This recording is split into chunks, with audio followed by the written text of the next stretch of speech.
there are just hours until tariffs are set to spike. It all comes down to U.S. President Donald Trump. For some insight into what's gone into negotiations, I'm joined by Jean Charest, former Premier of Quebec and a member of the PM's Advisory Council on Canada-U.S. Economic Relations. Thanks very much, Mr. Charest, for joining us today. Thank you, Karina.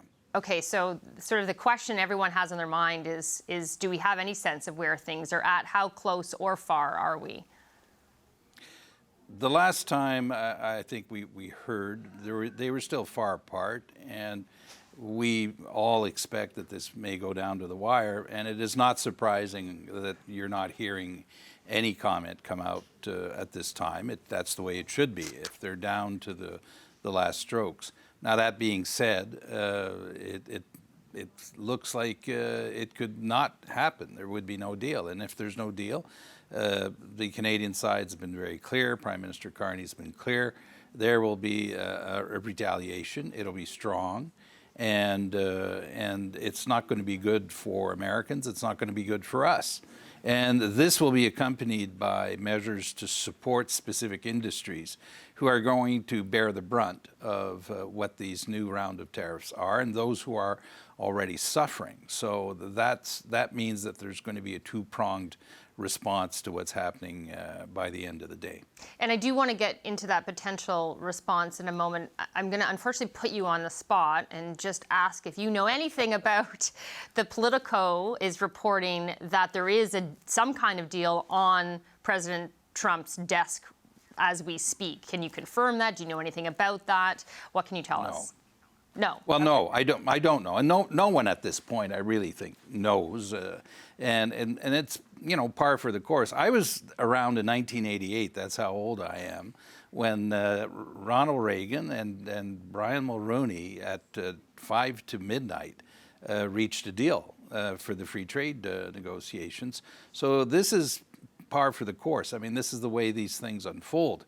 So we're just going to have to bid our time and wait. The important thing to know, though, is that Canada and the Prime Minister is ready to respond, and he will undoubtedly talk to the provinces before he offers a response, which has been his modus operandi since his election. He's talked to the provinces regularly, and as he should.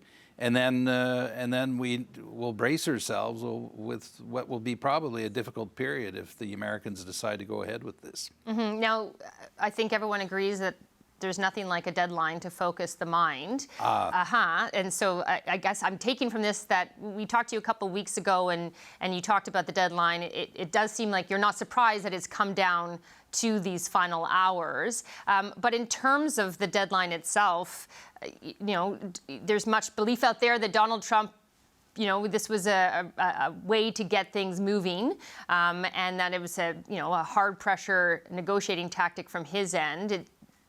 Canada has wanted to talk and get these talks going again for a while. In terms of a deadline, does it benefit either side more than the other, or do they have competing goals on that? Well, the positive side of this story is that after the announcement of this new round of tariffs, that is based on legislation never used before by President Trump, goes all the way back to a bill voted in 1930, of all things, both the Prime Minister and the President decided to re-engage, and we were not at the table. So that in itself is very good news. It means there's a willingness to actually try to resolve this. And so that's where we are. The Prime Minister and the President talked yesterday. That's always good. I don't know that there has been a commitment to talk again today, by the way. That's been reported, I think, by a number of media outlets. I know of no commitment of the President and Prime Minister to talk again today. Now, and the other part of the story here is that in the United States, there is a cumulative effect of a whole range of things that are happening that play in favor of us getting a deal. One is the midterm elections, cost of living, the level of inflation, the conflict in the Detroit of Hormuz. All these events added to the private sector in the United States being favorable to an agreement, being favorable to the trade agreement, they all add up at one point to break the logjam. When does that happen? That's the question. And working against the deadline is very much part of American political culture. It is for all of us. But that is very typical of the way the American political system works to get things done with a deadline. So that in itself is not a bad approach. It's actually helpful to reach a deal. But we'll just have to see whether in the end it's good enough for Canada. And if it is not, well, then there will be no deal. Well, speaking of what's good enough for Canada, your advice a couple weeks ago was sort of be patient, carry on, plow through, keep talking. Would your advice be the same? You know, do we have to take whatever we can get, or can we push for something more? We should not take a bad deal that we will have to live with a very long time. We should stand firm and make sure that whatever agreement we reach, which is probably not going to be ideal, by the way. We know that. We're in that world now. This is the world of Donald Trump. But whatever deal we make has to be in the interest of Canada. And then continue, by the way, the very real urgent effort of rebuilding and redesigning our own economy. That is something that we're doing in tandem. So this is a lot for us to carry, but we're up to the job, and we'll get it done. But we are not going to sign a bad deal that we're going to have to live with for a very long time. Even with the staring down the barrel of some, yes, very targeted tariffs, but ones that will be quite painful if they go into place, that's not something that should make us capitulate. Well, and that's the story. You know, the irony of all this is that relative to other countries in the world, we probably get the best deal, you know, relative to other countries in the world. That is true, probably continue to be true. But, you know, that's not a great consolation if you're a woman or a man who's lost your job in the automotive sector. I mean, we can acknowledge that, but we also need to urgently acknowledge those who are impacted by these decisions, these bad decisions that make no sense, and move on. You know, an example of that is the aluminum industry. I mean, we export 2.7 million tons a year in a market that consumes 4 million tons. It's our energy that is used to produce this aluminum. It's the equivalent of 5 Hoover dams that we produce in energy, and it's 40% of the cost of a piece of raw aluminum. And how does this make sense in a country that needs this product, but also has no energy and wants to build data centers? And when you look at that picture, you ask yourself, well, why are you doing this to yourself? But that's the reality that Canadian negotiators are up against. A country that's actually hurting its own interest because of a fixation on tariffs. Now, two of the things that the Prime Minister has said, or sources have said, the Prime Minister has said that everything's on the table, retaliation is very possible.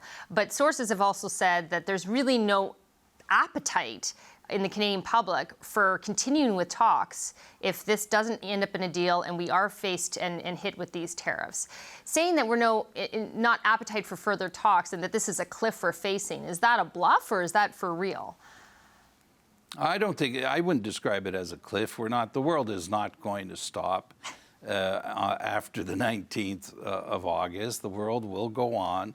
It'll be more complicated. Some Canadians are going to be impacted by this.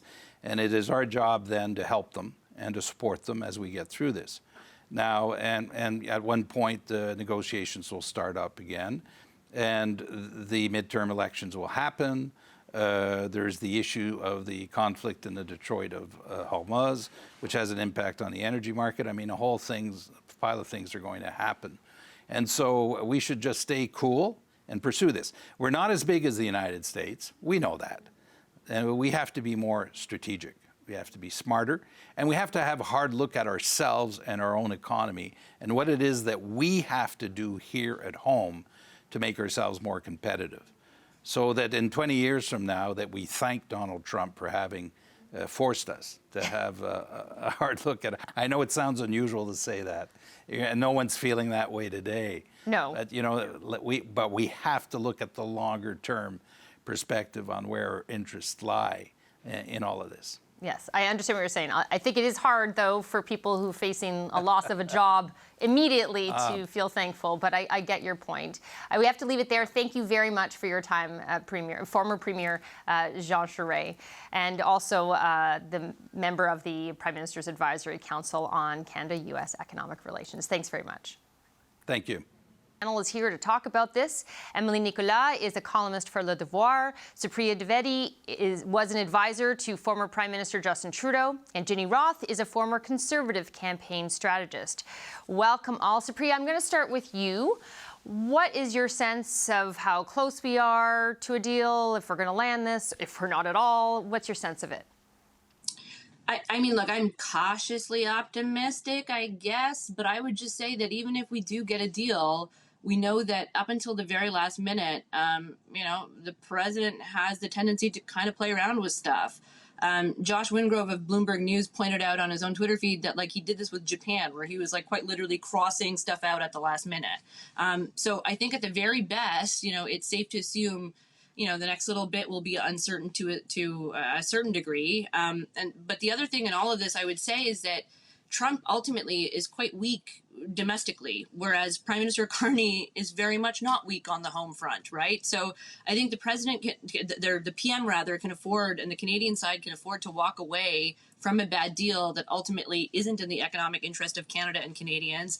And I don't think the voting public will hold it against them. I think most Canadians see this White House administration for what it is, which ultimately are a bunch of bullies operating in bad faith. And, it's not to downplay the importance of a deal and how badly we do need economic certainty, as well as a stop to these ridiculous tariffs.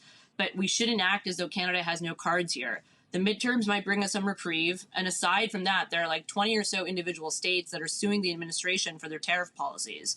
So a little time to have those cases work their way through the court system isn't the worst thing for us either. Ginny, most people would say this 50% tariff threat is straight out of Trump's playbook, this shouldn't come as a surprise that we suddenly stare down this deadline. Is there a world, though, in which having this deadline actually worked to Canada's advantage? Yeah, I mean, I think it's worked to the country's advantage. I think our Canadian government strategy to date has been to try to rag the puck a bit and slow things down. And the Americans, by doing this, have forced a conversation, which I think is good as a Canadian. I want a deal. I want certainty. Having said that, I don't know that my view reflects popular view. I think popular view is a little bit closer to what Supriya has articulated. There was a Leger poll out today that showed that a huge majority of people want our government to be way tougher on Trump. Really tough on Trump. And I think that makes the politics of this whole thing really challenging for the Prime Minister. Having said that, I think the Prime Minister is really sensitive to the Canadian economy, Canadian business. There has been reporting that the government's been talking to stakeholders in all the affected sectors over the last 48 hours because they're very attuned to what they want and what they're saying about what this will mean for jobs, what the outcomes will look like. And I think the Prime Minister really cares about that, so that's good. But the politics of it are tough. Yes, he can afford to walk away if what afford means is can he afford it politically, but I don't think that's good for the country. So I hope there's a deal. I am rooting for a deal. And I think we'll be all watching, sadly, Truth Social at midnight tonight, which is just depressing to think about. Well, yeah, we have been talking a lot on the show today about, what is good for the economy and what is good politically and what's palatable. And speaking of palatable, Emily, what do you think in terms of concessions? Because even if Canadians are saying they don't want concessions, I don't think anyone believes we can get a deal without some concessions. What concessions do you think would be palatable to Canadians if there is a deal and he has to sell it to Canadians? Well, there's already been a lot of concessions, and they haven't necessarily all been framed politically as such, but there's certainly been policy changes and sometimes legislative changes as well in the country in the last year that have sought to kind of off some of those consequences of the economic stability. And some of it, I'm thinking about the cultural concession when it comes to going after the big players in the U.S. of the digital industry, or taxes, or some of it when it comes to environmental protection, some of it when it comes to dealing with, it was just announced in the last couple of days that we were pushing off transition or the consultation on what would replace EV vehicles, mandatory targets as well. And so there's been a lot of concessions already. And it's unclear what we got from them. And so I think politically what would be dangerous is to basically make more concessions for a deal that could then be off once more, or that doesn't guarantee that we have the stability that people want, or that we have the predictability, the economic predictability that people want. And so there's a ways in which we risk having our own sets of policies being gnawed away for a promise of economic stability that never comes. And so even if there is a deal tonight, that deal can be short-lived, and there's going to be more economic or political unpredictability given the midterms that are coming up. And so I'll be very careful about that, is that even if there is no deal and we take a really strong storm in the face, it might be very hard to deal with, but at the same time, things could change again in October and in November. On the other hand, if we dismantle some of our own policies to please the Americans, that is harder to undo once you, for example, stop protecting dairy or other sectors in the economy that have been protected for decades. So, Supriya, you're someone who's worked in the PMO before. How do you think the Liberals will be able to, what would be a palatable deal to be able to sell to Canadians in terms of concessions, but also in terms of some level of tariff that would have to be accepted? Yeah, I mean, look, that's a good question in terms of quantitatively, if I can come up with a number off the bat. I'm not sure. I know that initial reporting was one of the U.S. demands were 15% tariffs across the board for Canadian auto exports, and then no immediate relief or reprieve on some of those forestry tariffs. So it's if we get some sort of something with with that still in place, I can't imagine that's being palatable. And I mean, up until this point, what we've heard from the government is that no deal is better than a bad deal, essentially. I'm paraphrasing somewhat, but that has been the undercurrent in terms of a lot of their messaging. So if they were to present Canadians with a deal that, to Emily's point, isn't seen necessarily as an actual good, viable, long-term, tenable deal, then I don't know if that's necessarily sellable. But to Ginny's point, I think this government, and the Prime Minister in particular, is very attuned to concerns with respect to the business community and to other stakeholders. And I can't imagine that they would accept something that they wouldn't then be able to sell. Ginny, what are your thoughts on what could be accomplished without pitting one industry against the other and making wins for one that doesn't mean losses for others? Well, it depends who's defining the wins and losses, I guess. I'm for freer trade. I think that it's proven time and time again that it's better for consumers, better for business, better for the economy, better for workers. If we can reduce trade barriers that allow us more access to our products and more markets for our products in both directions, that's a good thing. Even if we frame it as concessions, ultimately, I think it's good for our economy. I think that's true on supply management. I think that's true about letting American liquor back into our country, et cetera. So some of these concessions, I see them as good outcomes, even if in the context of negotiations, they are a concession. I also think the reality is we are going to have a tariff across the board tariff from the Americans. There's just no question there as long as Trump's president. And frankly, I wouldn't be surprised if we see a change in administration if that sticks around, or if it slowly comes down over time. I think that's just the new sort of reality that we're living in. So the question, to Supriya's point, I agree. I don't know that I can put a number on it. I'm not in the negotiating room, but I think the Americans are desperate for the Canadians to accept that is happening. And as I understand it, really any conversation starts with that.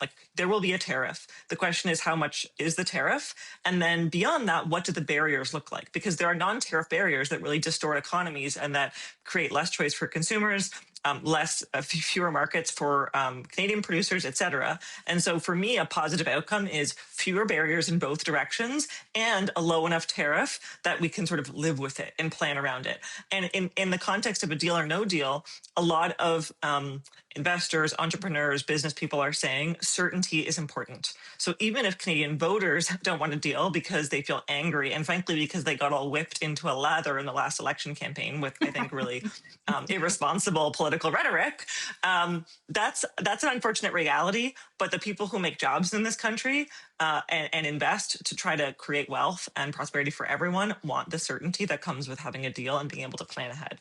Emily, there's selling it to Canadians, but there's also selling it to premiers, and we've got a couple who say that they won't take alcohol, they won't put alcohol back on the shelves, American alcohol back on the shelves without. Premier Ford said a fair deal. David Eby said we need to see movement on softwood lumber. Quebec does not want any movement that would hurt the dairy sector. What about the task of selling a deal to the premiers? So first of all, I wish that having a deal would signify certainty. I don't think that when Donald Trump signs deals, that's necessarily what it means. He can have a win and it was all for nothing. That's something we've seen in the past, and we've certainly see it with other countries as well, with either tariff wars or wars, period. So I think we need to deal with uncertainty no matter what happens.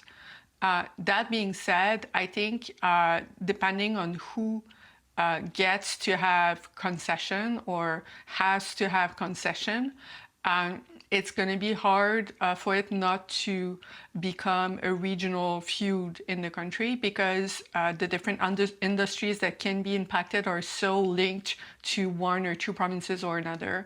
And so it's going to be hard politically to distinguish an attack on automobile sector versus lumber from an attack on Ontario versus BC, or the same for dairy, meaning Quebec.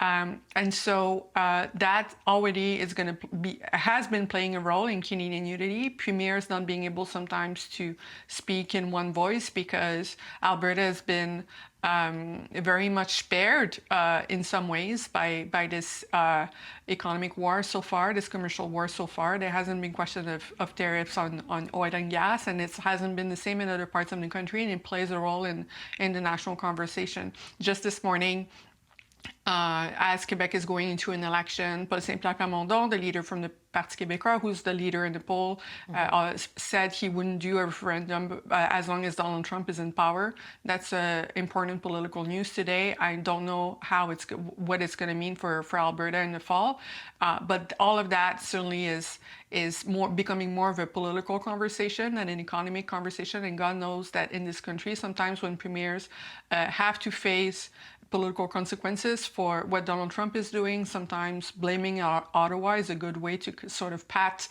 the buck around. But there's going to be, I think, a lot of questions, both federally and provincially, in terms of what are governments willing to do to support Canadians who are going to be harmed by this. And I think that's where the tough questions are going to be asked.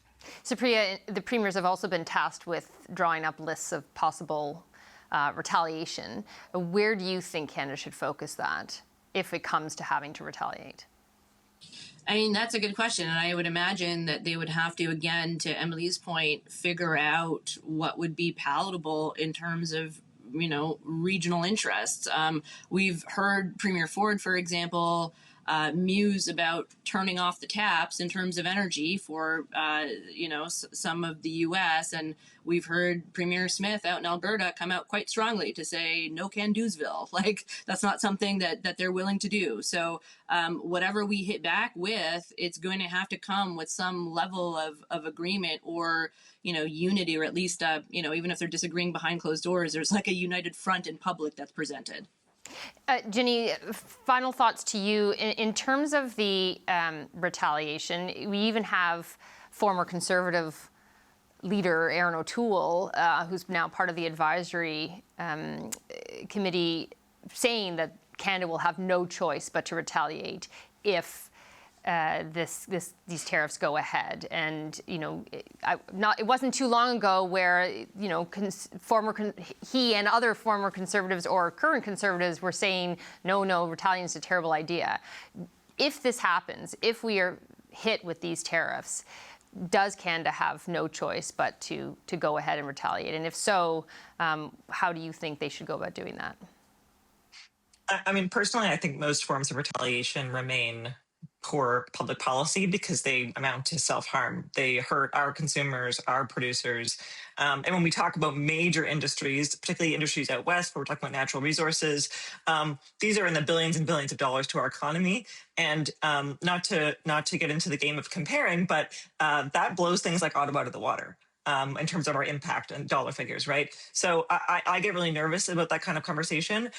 Now, O'Toole's point may have been that politically there's no choice but to retaliate. And certainly the Prime Minister will be under incredible pressure to retaliate quickly. I hope he does what he has frankly done to his credit up until now, which is pause and take a couple days to decide what's the best course of action. I think that's what he will do, particularly given that he has to talk to the premiers. And don't forget, the premiers have no counter pressure. The Prime Minister bears responsibility for negotiating this deal, and the premiers do not. All they get is political upside by saber rattling. And frankly, I think some of them have been a bit irresponsible in doing that. And I hope the Prime Minister will be able to sort of like rally them to say, stop, enough. We need to be a united group that decides the best way to do this that doesn't cause more harm to the Canadian public just because the politics of it are useful to you and you have an election soon. That is not a reason to make a public policy choice that this is so impactful. Well, from your lips to their ears, we'll see if they're listening to that advice. Thank you all very, very much for your insights today. That's the Power Panel. Emily Nicolas, Supriya Dwivedi, and Jenny Roth.